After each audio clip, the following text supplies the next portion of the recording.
ರಾಹುಗ್ರಸ್ತ ಚಂದ್ರಗ್ರಹಣ ಏನಿದು? ಯಾಕೆ ಇದನ್ನು ರಾಹುಗ್ರಸ್ತ ಅಂತ ಕರೀತಾರೆ?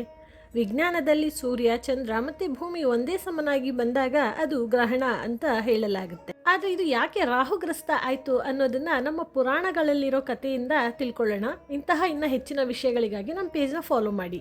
ರಾಕ್ಷಸರು ಮತ್ತು ದೇವತೆಗಳು ಮಾಡುವಂಥ ಸಮುದ್ರ ಮಂಥನದಲ್ಲಿ ಅಮೃತದ ಕಲಶ ಹೊರಬರುತ್ತೆ. ಈ ಅಮೃತವನ್ನ ರಾಕ್ಷಸರಿಂದ ರಕ್ಷಿಸಿ ದೇವತೆಗಳಿಗೆ ಹಂಚುವಂತ ಸಮಯದಲ್ಲಿ ಸ್ವರಭಾನು ಅನ್ನೋ ಒಬ್ಬ ರಾಕ್ಷಸ ತಾನು ದೇವತೆಯಂತೆ ವೇಷವನ್ನ ಧರಿಸಿ ಆ ಅಮೃತವನ್ನ ವಿಷ್ಣುವಿನಿಂದ ಪಡಿತಾನೆ. ಇದನ್ನ ನೋಡಿದ ಸೂರ್ಯ ಮತ್ತು ಚಂದ್ರರಿಬ್ಬರು ಈ ವಿಷಯವನ್ನ ಕೂಡಲೇ ವಿಷ್ಣುವಿಗೆ ತಿಳಿಸ್ತಾರೆ. ಇದರಿಂದ ಕೋಪಗೊಂಡ ವಿಷ್ಣು ಸ್ವರಭಾನು ಅಮೃತವನ್ನ ಕುಡಿಯುವಂತ ಸಮಯದಲ್ಲಿ ತಮ್ಮ ಸುದರ್ಶನ ಚಕ್ರದಿಂದ ಅವನ ಕುತ್ತಿಗೆಯನ್ನ ಕತ್ತರಿಸ್ತಾರೆ.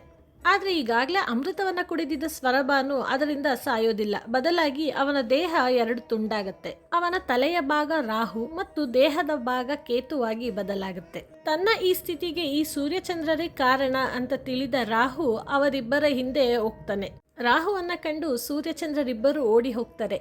ಆದ್ರೆ ರಾಹು ಸೂರ್ಯ ಮತ್ತೆ ಚಂದ್ರರನ್ನ ಹಿಡಿದು ನುಂಗಿ ಬಿಡ್ತಾನೆ.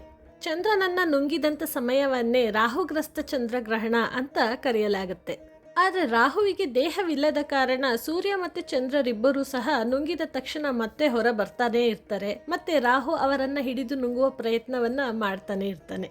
ಈ ಮಾಹಿತಿ ನಿಮಗೆ ಇಷ್ಟ ಆಗಿದ್ರೆ ಲೈಕ್ ಮಾಡಿ. ಮತ್ತೆ ಇನ್ನ ಹೆಚ್ಚಿನ ಕಥೆಗಳಿಗಾಗಿ ನಮ್ಮ ಪೇಜ್ನ ಫಾಲೋ ಮಾಡಿ. ಧನ್ಯವಾದ.